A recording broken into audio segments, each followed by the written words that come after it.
how do you take the golf club back? Do you take it back straight or a little bit make it in an arc? How do you do that? It's a good question.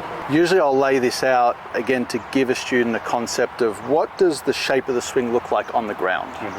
When we spoke earlier about fundamentals, low point control we touched on, how that would look like when we're working on impact and how to sort of move through that position. Essentially, once we understand that, we have to start to build some length into the swing. And understanding how the club swings is important. And understanding how the body moves essentially is the third, combines kind of the third fundamental, which brings in speed. Because as we swing the club longer, we're going to generate more speed. So what we have on the ground here with these two shafts is an arc for the golf club that is projected onto the ground. This is very, very simple to see. And if you place the club, let's say behind, we'll say ball 3. Take a slightly wider stance.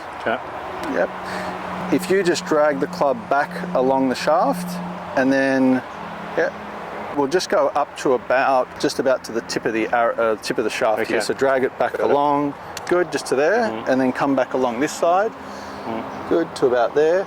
Let's just say that represents the arc of the club head. And usually the hands are going to somewhat follow that arc. But definitely not like that. Correct. That's exactly right. Definitely not like that. It makes an arc, but not in this fashion. Exactly. And just to add one more layer to this, so just to add one more layer to this, this would be an arc or path for the hand path, and this would be on the forwards circle. So I'll put this a little bit closer. So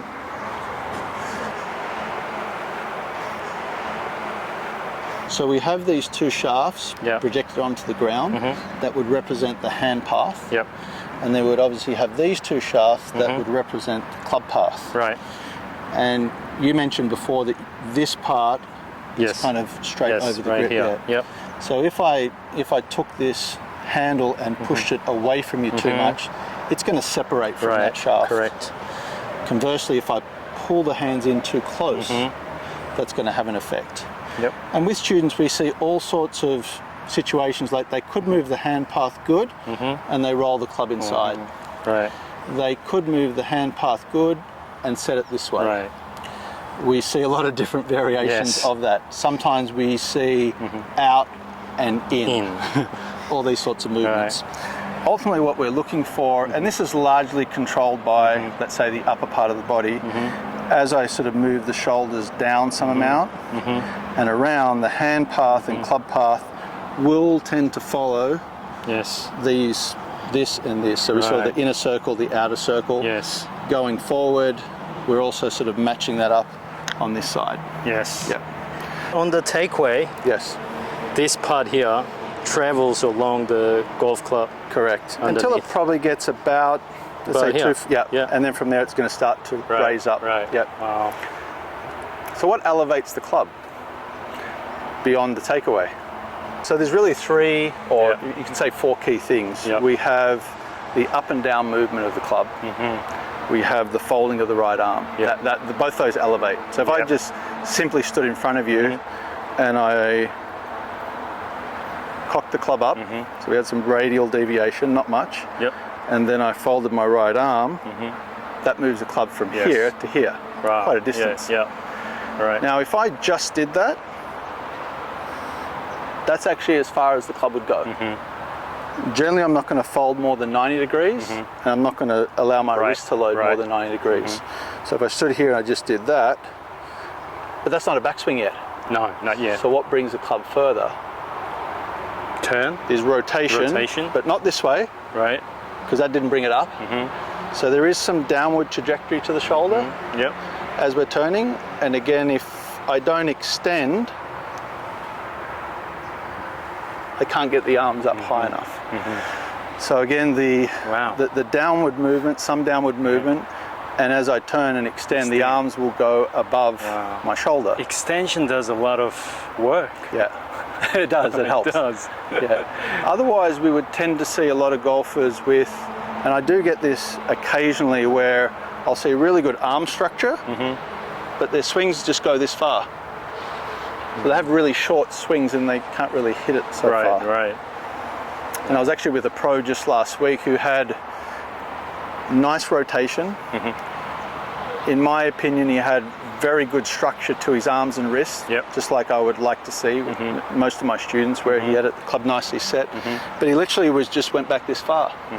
So when I got him to release his right hip, and I got him to reach back, essentially extend back, now he was able to create a much bigger backswing, and straight away he was 6 miles an hour faster. Wow.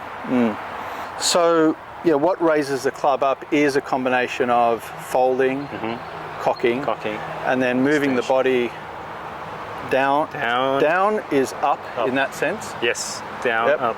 And as we extend, we get more range as we're turning. Yes. So that's what gets us a fuller backswing, let's say, and a higher backswing. That's good. Generally, pure rotation is going to cause more of a flat backswing. So if you just rotated this way, the club always will go inside unless you shoved your arms away from you. So there is certainly rotation, but there's a bit of a blend of. Now this travels along the arc shaft a little bit more easily. If I do that. Good. Not that.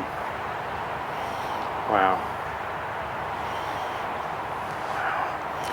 So that's how I would, at least in a very kind of conceptual way, explain the path of the hands and the club, and how that would start to travel further up and around. All right. Nice. Apart from this, just work on their takeaway. It really depends on the challenge that they've got. It's a word that we use a lot in golf instruction. It depends. Depends. Because it's I say highly individual sometimes what we've got to give them. For me, one of the biggest challenges I find with students is they would tend to rotate the club very early in the takeaway.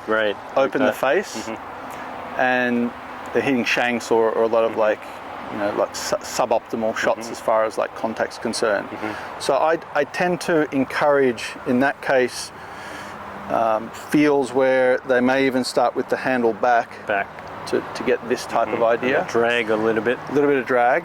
Feeling like the club face stays looking at the ball. That might look something like this if I just do it with one golf ball. They may even have to learn to twist the face closed before they do that, if I'm trying to change a pattern. If you come and grab the club head for me, and what I want you to do is twist it open. Okay, what do you feel like I'm doing there? Closing it. So I might tell the student, close the face as I'm twisting it open. So there's quite a lot of force that you're putting in there, and I have to work really hard to do that. So that's an overload sensation that can be quite helpful for a student that's really extreme this way. Ultimately, what we're trying to get them to do is drive the takeaway from the left side with a little bit of a reverse roll. And so for them, I might be trying to get more of this look to them.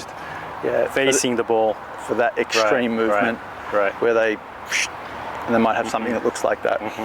What about the person who keeps it too shut? I find shut ones are easier to manage, at least if the player's got enough strength. Generally for weaker players, let's say that they can't really swing much more than 70 miles an hour with an iron, that can become a problem, especially if it stays shut. Better players, I don't mind a little more closed than open. What we have to understand when we're teaching is what are they doing, not just at the beginning, but what's happening in the transition, which is obviously going to lead to the impact. So I do see often a lot of golfers that have a little bit of a stronger left-hand grip. They may look like they have it shut here, but as the club cocks up, it actually becomes quite square and they can manage it quite well. So it's really how are they matching up the face to their grip to what's happening on the downswing. But in extreme circumstances, I'm looking at things like the rotation of the left hand. And I wouldn't necessarily define this as shut because it's still squared to the spine. We just tilted this way. But good players may have it a little bit more this way, for sure, and I'm okay with that. I may even give a student a checkpoint halfway back. Usually if they twist it shut, they won't be able to see any knuckles. From my perspective, I basically see one knuckle only. So with that student, I might get them to, if it was not during the swing. I might get them to cock the club up. They can see 2 knuckles turn back. They can still see all the knuckles. Or they might go halfway back. They have to see 2 knuckles. From there they can continue and hit. So there could be some checkpoints there that I use for them if they're practicing on their own. Oh, okay. The start line is the face. So where the face is pointing is primarily going to be where the ball starts. Okay. Where the club path is swinging on is primarily going to influence the curve of the ball. Curve. Oh, okay. That's quite interesting.